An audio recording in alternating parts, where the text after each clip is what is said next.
नमस्कार विद्यार्थी मित्रों, चैप्टर नंबर 4 कक्षा 11 के अंदर रोज नामचे के अंदर आज अपने करने वाले हैं पेज नंबर 104 पे दिया गया सवाल नंबर 12। इस सवाल के अंदर आपको व्यापारी बट्टा, रोकड़ बट्टा और डुबोत ऋण के व्यवहार दिए हुए हैं। तो सबसे पहले समझते हैं कि व्यापारी बट्टा क्या है, रोकड़ बट्टा क्या है और डुबोत ऋण क्या है। राइट है। तो सबसे पहले बात करते हैं अपने व्यापारी बट्टा का। तो विद्यार्थी मित्रों, आपको पता है कि व्यापारी बट्टा जो होता है, व्यापारी बट्टा का सिर्फ घटाया जाता है, उसको हिसाबी व्यवहार में कहीं भी लिखा जाता नहीं है। तो पहली चीज़ तो आपको ये खास ध्यान रखनी है कि व्यापारी बट्टा जब भी आपको दिया हो तो आप क्या करें, सिर्फ रकम में से घटाएं, परंतु हिसाबी बही में उसका लेखा होता नहीं है। क्लियर। व्यापारी बट्टा जो है वो उत्पादक या थोक व्यापारी जब माल बेचते हैं या खरीदते हैं तो उस समय फुटकर व्यापारी को जो छूट मिलती है तो उसे अपने क्या कहते हैं, व्यापारी बट्टा कहते हैं। क्लियर। तो व्यापारी बट्टा किसके द्वारा दिया जाता है, उत्पादक या थोक व्यापारी को। और किसको दिया जाता है, ये फुटकर व्यापारी को। ओके। तो जब आप माल खरीदते हो या माल बेचते हो तो उस समय जो मिलने वाली छूट होती है उसे अपने व्यापारी बट्टा कहते हैं। यहाँ ये खास ध्यान रखने का कि व्यापारी बट्टा का हिसाबी बही में लेखा नहीं होता है। दूसरी चीज आपको ध्यान में रखनी है, जब रोकड़ बट्टा दिया हो तब।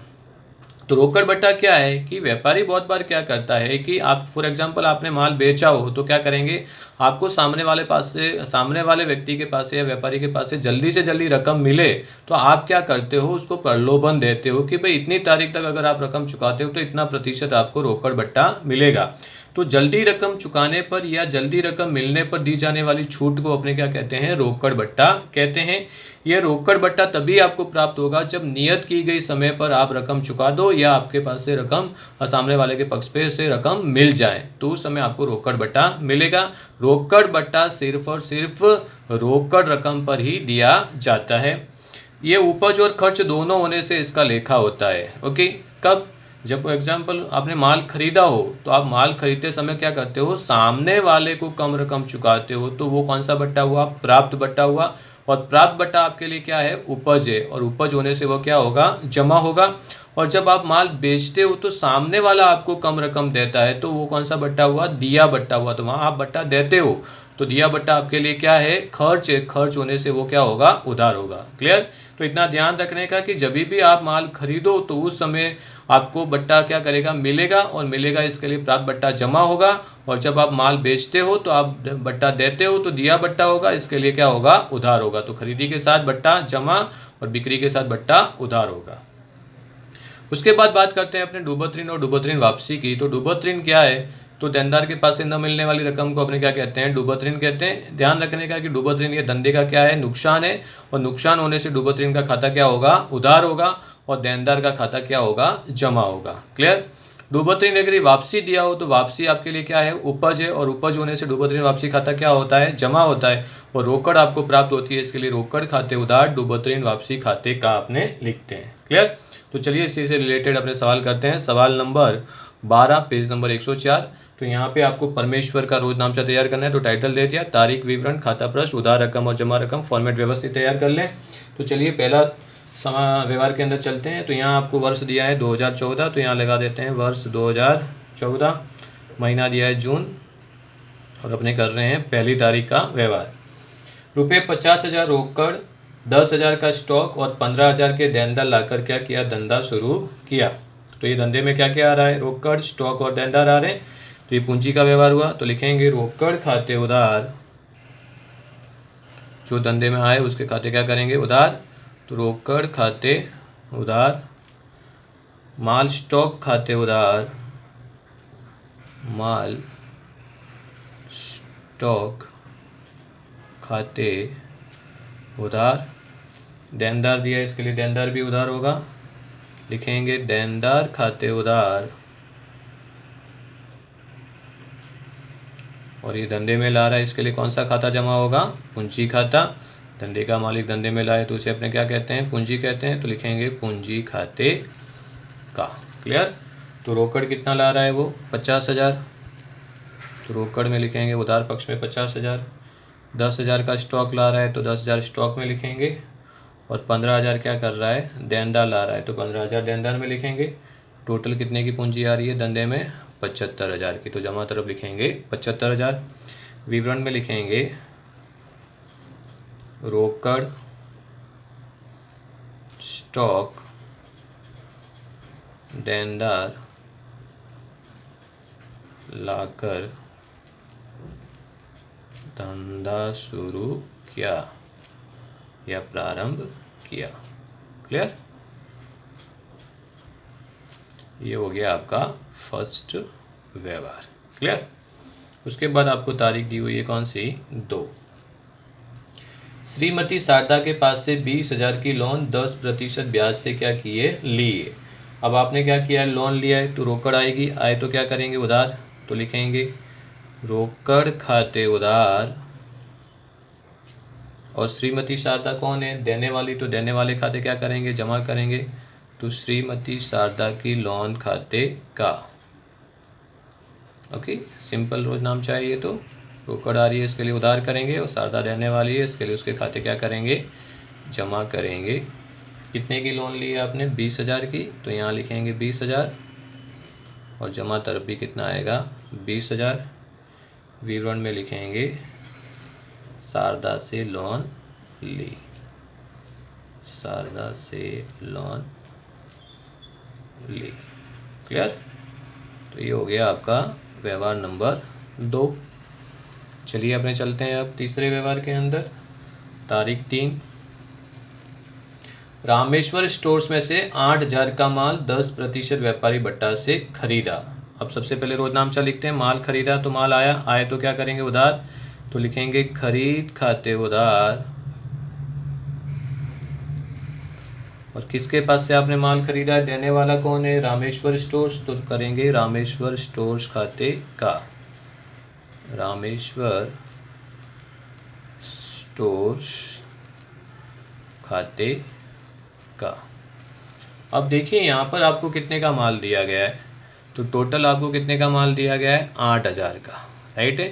कितना प्रतिशत व्यापारी बटा है? 10%। तो 10% करेंगे तो कितना बचेगा? 800 माइनस करेंगे तो आपके पास कितना आएगा? 7200। अब मैंने अभी आपको क्या बताया कि व्यापारी बट्टा का हिसाबी बही में लेखा होता नहीं है, वो सिर्फ घटाया जाता है, लिखा जाता नहीं है। तो घटाने के बाद आपके पास रकम कितनी बची? 7200 की। यानी कितने का माल खरीदा होगा आपने रामेश्वर स्टोर्स के पास से? 7200 का। तो यहाँ रकम कितनी लिखेंगे? 7200। 7200 विवरण में क्या लिखेंगे? माल खरीदा या व्यापारी भट्टा से माल खरीदा, आप ऐसा भी लिख सकते हो। क्लियर? सिंपल रोज नाम चाहे, सिर्फ व्यापारी भट्टा घटा देना है पर लिखना नहीं है। चलिए तारीख 5 में जाते हैं। गायत्री स्टोर्स को 5,000 का माल 10% व्यापारी भट्टा से बेचा। तो ये बिक्री का है, उधार बिक्री का। तो गायत्री स्टोर्स कौन है? पाने वाली, तो उधार करेंगे। तो लिखेंगे गायत्री स्टोर्स खाते उधार, गायत्री स्टोर्स खाते उधार, और माल बेचा है तो बिक्री खाते क्या होगा? जमा। जाए तो क्या करेंगे? जमा। तो बिक्री खाते का। क्लियर? यहाँ देखिए रकम कैसे निकालेंगे। टोटल कितने का माल था आपका? 5,000 का। ओके, कितना प्रतिशत व्यापारी बटा है? 10%।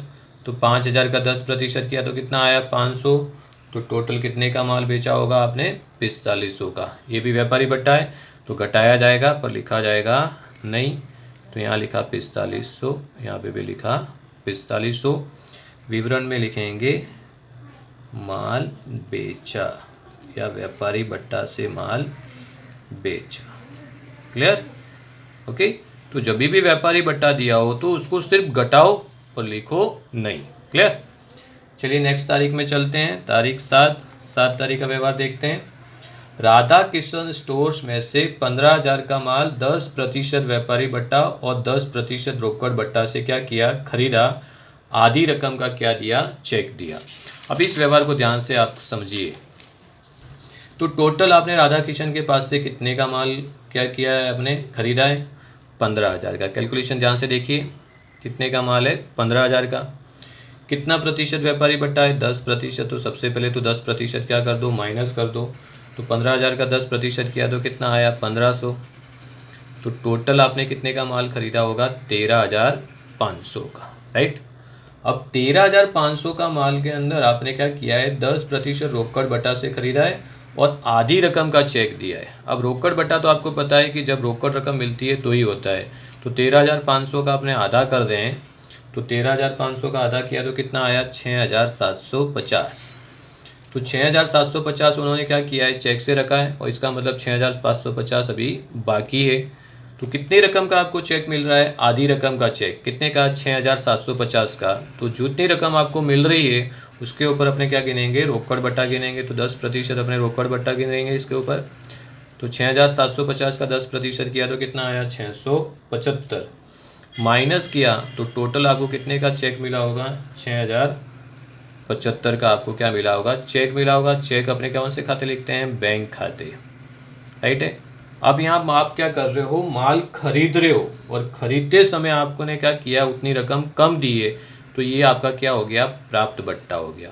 क्या हो गया, प्राप्त बट्टा। मैंने आपको बताया था कि जब भी खरीदी हो तो प्राप्त बट्टा खाते क्या होता है, जमा होता है। और 6,750 अभी आपको चुकाने बाकी है। किसको चुकाओगे, वो आप राधा किशन स्टोर्स को चुकाओगे। तो ये रकम किस में आएगी, राधा किशन स्टोर्स में आएगी। Clear, okay. तो यहाँ आपको आधी रकम का चेक मिल रहा है, इसके लिए आप 10% रोकड़ बट्टा गिन रहे हो। जब आपको रोकड़ में रकम ना मिले तो सिर्फ व्यापारी बट्टा क्या करना है, घटाना है। क्लियर। तो चलिए इसका रोजनामचा करते हैं। तो सबसे पहले तो आपने क्या किया, माल खरीदा है, तो लिखेंगे अपने क्या, खरीद खाते उधार। तो यहाँ लिखते हैं खरीद खाते उधार, लिखा। फिर आपने क्या किया है, चेक दिया है, तो लिखेंगे बैंक खाते का, क्योंकि बैंक कौन हुई, देने वाली, तो लिखेंगे बैंक खाते का। अब यहाँ पे आपको क्या है, बट्टा मिल रहा है, तो लिखेंगे प्राप्त बट्टा खाते का। उपज हुई तो उपज को अपने जमा करते हैं, प्राप्त बट्टा खाता जमा होता है, तो प्राप्त बट्टे खाते का। और आधी रकम बाकी है तो वो उसको किसको चुकाएंगे, अपने राधा किशन को चुकाएंगे। किसके पास से आपने माल खरीदा है, राधा किशन के पास से खरीदा है, तो यहाँ लिखेंगे राधा किशन स्टोर्स खाते का, राधा किशन स्टोर्स खाते का। क्लियर। अब देखिए रकम कैसे लिखते हैं। तो टोटल कितने का माल खरीदा आपने, 13,500 का। तो यहाँ खरीदी में लिख देंगे कितना, 13,500। कितनी रकम का आपने चेक दिया है, 6,075 का। तो बैंक में लिखेंगे 6075। कितने का बट्टा मिला है आपको, 675 का। तो यहाँ लिखेंगे 675। अब कितनी रकम राधा किशन को देनी बाकी है, 6,750। तो राधा किशन में लिख दिया 6,750। ये हो गया आपका 13,750। विवरण में लिखेंगे माल खरीदा, आधी रकम चेक से चुकाई, चेक से चुकाई। Clear, okay. तो खरीदते समय आपको जो बट्टा मिलता है वो प्राप्त बट्टा होता है। प्राप्त बट्टा खाते अपने क्या करते हैं, जमा करते हैं। हमेशा जितनी रकम आपको मिले उसमें से बट्टा घटाने के बाद अगर रोकड़ में मिले तो रोकड़ खाता करो, चेक से मिले तो बैंक खाता करो। चलिए नेक्स्ट चलते हैं। अब आ जाते हैं अपने सवाल समायोजन नंबर कौन से पे, 10वें, 7वां हो गया। तो 10 नंबर पे देखिए क्या दिया है आपको। तो 10 नंबर पे आपको दिया गया है, विभूति के पास से 5,000 का माल बेचने का क्या मिला, ऑर्डर मिला। अब ऑर्डर मिला, ऑर्डर दिया, कैसा व्यवहार होता है, गैर आर्थिक व्यवहार होता है। इसका लेखा नहीं होता है, तो यहाँ लिखेंगे गैर आर्थिक व्यवहार या बिन आर्थिक व्यवहार है। तो यहाँ लिख दो गैर आर्थिक व्यवहार है। ऐसा कंपलसरी आपको एग्जाम में लिखना है, अन्यथा नंबर मिलेगा नहीं। ओके, गैर आर्थिक व्यवहार का अपना रोजनामचा करो, ना रकम लिखो। क्लियर। चलिए नेक्स्ट 12, विभूति के ऑर्डर के अनुसार माल 10% व्यापारी बट्टा से बेचा, लारी भाड़ा के 50 रकम क्या किए, चुकाए। अब यहाँ पे क्या किया आपने, विभूति को पास से ऑर्डर मिला था, आपने विभूति को ऑर्डर दिया, तो यानी माल क्या किया है, बेचा है। किसको बेचा है, विभूति को। तो चलिए तारीख डालते हैं, कौन सी, 12, विभूति को बेचा है। तो विभूति कौन हुई, पाने वाली। तो यहाँ लिखेंगे विभूति खाते उधार, खाते उधार, और माल बेचा है तो माल जाएगा, जाए तो क्या करो, जमा करो। तो लिखेंगे बिक्री खाते का, विभूति खाते उधार, बिक्री खाते का। देखिए टोटल कितनी रकम का था, 5,000 का। आपने क्या किया, 10% व्यापारी बट्टा से माल बेचा है, तो 10% व्यापारी बट्टा माइनस कर देंगे, कितना आया 500। तो टोटल आपने कितने का माल बेचा विभूति को, 4500 का। क्लियर। तो यहाँ रकम कितनी आएगी, 4500, 4500। विवरण में लिखेंगे ऑर्डर अनुसार माल बेचा, ऑर्डर अनुसार माल बेचा। क्लियर। ओके। अब यहाँ पे आपने क्या किया है, उसी तारीख को आपने लारी भाड़ा चुकाया है, कितना 50, वो भी नकद। तो लारी भाड़ा आपके लिए क्या हुआ, खर्च हुआ। तो खर्च खाते क्या करेंगे, उधार। और रोकड़ आपके पास से क्या कर रही है, जा रही है, तो जाए तो क्या करेंगे, जमा करेंगे। तो यहाँ लिख देंगे तारीख वही 12 तारीख, लिखेंगे लारी भाड़ा खाते उधार की रकम आपने अलग पेड की है, इसके लिए अलग लिखेंगे रोकड़ खाते का, रोकड़ खाते का। कितनी रकम आपने चुकाई है लारी भाड़े की, 50। तो यहाँ पे भी 50, यहाँ पे भी 50। विवरण में लिखेंगे लारी भाड़ा क्या किया आपने, चुकाया। विवरण में लिखेंगे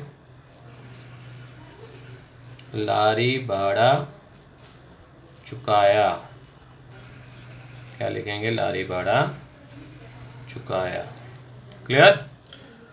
उसके बाद देखिए आपको क्या दिया है, तारीख 15 में विभूति दिवालिया घोषित होने से 300 डूबत ऋण हुई और बाकी की रकम का चेक दिया। अब देखिए विभूति के पास से आपको कितना लेना था, 4500 का। आपने माल कितने का बेचा, 4500 विभूति के पास से आपको मिलने वाले थे। उसमें से 300 रुपये आपको क्या कर रहे हैं, नहीं मिल रहे हैं, यानी डूब गए। तो विभूति के पास से आपको मिला कितना, 4200 रुपये। कितना मिला, 4200 रुपये आपको मिल रहे हैं। तो मिलेंगे तो क्या करेंगे, उधार करेंगे। और क्या कर रहा है, चेक मिला है, तो लिखेंगे बैंक खाते उधार, बैंक खाते उधार। अब कितने रुपए डूब गए, डूबत ऋण कितना है, 300। तो डूबत ऋण खाता हमेशा क्या होता है, उधार होता है। क्यों, क्योंकि वो आपके लिए नुकसान है। तो लिखेंगे डूबत ऋण खाते उधार, डूबत ऋण खाते उधार। और किसके पास से ये रकम आपको मिलने वाली है, विभूति के पास से। तो विभूति कौन है, देने वाला। तो देने वाले खाते क्या करेंगे, जमा। तो लिखेंगे विभूति खाते का। अब देखिए टोटल विभूति के पास से कितना लेना था आपको, 4500। कितनी रकम डूब गई आपकी, 300। तो कितने का चेक मिला होगा आपको, 4200 का। राइट। विवरण में लिखेंगे विभूति के पास से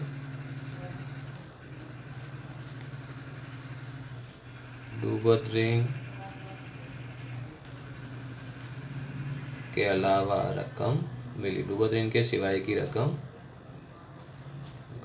मिली। ओके। ये हो गया आपका विभूति का। तो ध्यान रखें डूबत ऋण खाता नुकसान होने से क्या होता है, उधार होता है। जितनी रकम मिले उसके खाते क्या करेंगे, उधार करेंगे। चलिए 16 तारीख का देखते हैं आपने। अब अनुपम के रुपए 1050 के बाकी लेना के 1000 का चेक देकर हिसाब क्या किया, चुकते किया। अब अनुपम को आपको देना कितना था, 1050। दिया कितना आपने, 1000। तो 50 रुपये की आपको क्या मिली, छूट मिली। ये छोटी जो रकम होती है उसको अपने क्या कहते हैं, कसर कहते हैं। ओके। जब बट्टा की रकम छोटी होती है तो उसको अपने क्या कहते हैं, कसर कहते हैं। तो आप अनुपम को कौन क्या कर रहे हो, दे रहे हो। तो अनुपम कौन हुआ, पाने वाला। तो लिखेंगे अनुपम खाते उधार, अनुपम खाते उधार। राइट। कितने का चेक दिया आपने, 1000 का चेक दिया। तो लिखेंगे बैंक खाते का, बैंक खाते का। और यहाँ क्या कर रहे हो आप, 1050 के बदले सिर्फ 1000 दे रहे हो। तो 50 रुपये आपको क्या मिली, कसर मिली। 50 रुपये आपको क्या मिली, कसर मिली। तो आपके लिए वो क्या हुई, उपज हुई। तो लिखेंगे कसर खाते का, कसर खाते का। क्लियर। देना कितना था, 1050। दिया कितने का चेक, 1000 का। तो कितनी कसर मिली आपको, 50। अगर आप मिले तो जमा करेंगे, दे तो उधार करेंगे। विवरण में लिखेंगे अनुपम को चेक दिया, अनुपम अनुपम को चेक दिया। क्लियर? ये हो गया आपका व्यवहार नंबर 16। चलिए लास्ट व्यवहार देखते हैं 20 तारीख का। ईमानदार के पास से अपलिखित डूबत ऋण के 1500 नकद वापस मिले। अब देखो ईमानदार था, इसके लिए डूबी हुई रकम वापस कर दी उन्होंने, तो ये क्या हो गई? डूबत ऋण वापसी हुई। डूबत ऋण वापसी का सिंपल सा रोजनामचा होता है रोकड़ खाते उधार डूबत ऋण वापसी खाते का। यहाँ देनदार का नाम लिखने की जरूरत नहीं है क्योंकि रोकड़ में आपको रकम मिल रही है, तो लिखेंगे रोकड़ खाते उधार डूबत ऋण वापसी खाते का। डूबत ऋण वापसी आपके लिए क्या हुई? उपज हुई, इसके लिए उसके खाते क्या होगा? जमा होगा। डूबत ऋण अपने लिए क्या होता है? नुकसान होता है, इसके लिए उसके खाते क्या होता है? उधार होता है। कितनी रकम है आपकी? 1500, तो रकम में लिखा है यहाँ पे 1500। विवरण में क्या लिखेंगे? ईमानदार के पास से रकम मिली, ओके लिखेंगे, या फिर डूबत ऋण वापसी की रकम मिली। डूबत ऋण वापसी मिली, ओके। विवरण शॉर्ट में लिखें आप हमेशा। इसके बाद अपने कर देंगे टोटल। ये आपका सवाल हो गया पूरा। टोटल में यहाँ लिखेंगे क्या? कुल योग। नेट टोटल कितना हुआ आपका? चलिए टोटल कीजिए। 1,31,800, तो यहाँ पे भी 1,31,800, टोटल के नीचे डबल लाइन, ओके। तो ये था आपका सवाल जिसके अंदर आपको व्यापारी बट्टा, रोकड़ बट्टा और डूबत ऋण वापसी दिया हो। ध्यान रखें, व्यापारी बट्टा सिर्फ घटाया जाता है, लिखा जाता नहीं है। रोकड़ बट्टा घटाया और लिखा दोनों जाता है। रोकड़ बट्टा सिर्फ रोकड़ रकम पे ही मिलता है। जब आप खरीदते हो तो प्राप्त बट्टा जमा होगा, बेचते हो तो दिया बट्टा होगा, उधार होगा। डूबत ऋण नुकसान होने से उधार करें, डूबत ऋण वापसी उपज होने से जमा करें। क्लियर? होप सो कि आपको ये सवाल समझ में आ चुका होगा। Thank you very much. जय हिंद, जय भारत, स्वस्थ रहिए, मस्त रहिए।